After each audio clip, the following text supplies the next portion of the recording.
ఎన్నో సంవత్సరాల నుంచి దాదాపు 2019 ఎలక్షన్ తర్వాత ఎప్పుడప్పుడు మళ్ళీ ఎన్డీఏలోకి వెళదామా, అప్పట్లో మోడీ యొక్క చరిష్మాని స్టామినాని నేను తక్కువ అంచనా వేశాను కాబట్టి ఇప్పుడు మళ్ళీ రాజకీయాల్లో పుంజుకోవాలంటే ఎన్డీఏలోకి వెళితేనే రేపొద్దున రానున్న 2024 సార్వత్రిక ఎన్నికల్లో ఎలక్షన్ కమిషన్ ఆఫ్ ఇండియా సరిగ్గా పనిచేస్తే ఏపీలో అట్లా పనిచేస్తేనే సరిగ్గా ఎన్నికలు జరిగితేనే నేను గెలవగలను అని ఫీల్ అవుతున్నటువంటి చంద్రబాబు నాయుడుకి ఈరోజు నరేంద్ర మోడీ స్వయంగా ఆహ్వానాన్ని పలుకుతున్నట్టుగా మనకు అర్థమవుతుంది. మనకు అందుతున్న సమాచారం ప్రకారం రానున్న ఒక 48 గంటల లోపే తెలుగుదేశం పార్టీ కంప్లీట్ ఎన్డీఏలోకి మళ్ళీ వెళ్ళబోతోంది. 2017-18 ప్రాంతంలో వాళ్ళు బయటకు వచ్చేశారు. ఆంధ్రప్రదేశ్కి సంబంధించిన ప్రత్యేక హోదా అంశాన్ని కేంద్రం ఇవ్వలేము అని చెప్పిన తర్వాత ఆ అంశాన్ని ప్రతిపక్షాలు ఎక్కువగా నెత్తిన పెట్టుకొని అది చాలా గొప్ప అంశము, అది లేకపోతే ఎట్లా ఏపీగా అనేటువంటి వ్యవహారం అప్పట్లో నడవడంతో చంద్రబాబు నాయుడు బయటకు వచ్చేశారు. బయటికి రావడమే కాకుండా మోడీని చాలా మాట్లాడినారు.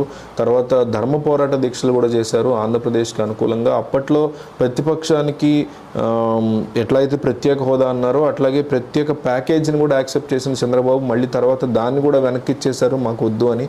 సో రాజకీయంగా ఎప్పటికప్పుడు ఎన్డీఏలోకి వెళ్ళే ప్రయత్నాలు ఆ తర్వాత చేసినా అంతగా సక్సెస్ కాలేదు. దాంతో చంద్రబాబు నాయుడు తనదైన శైలిలో ఈ అంశం మీద ఫోకస్ చేస్తున్నారు.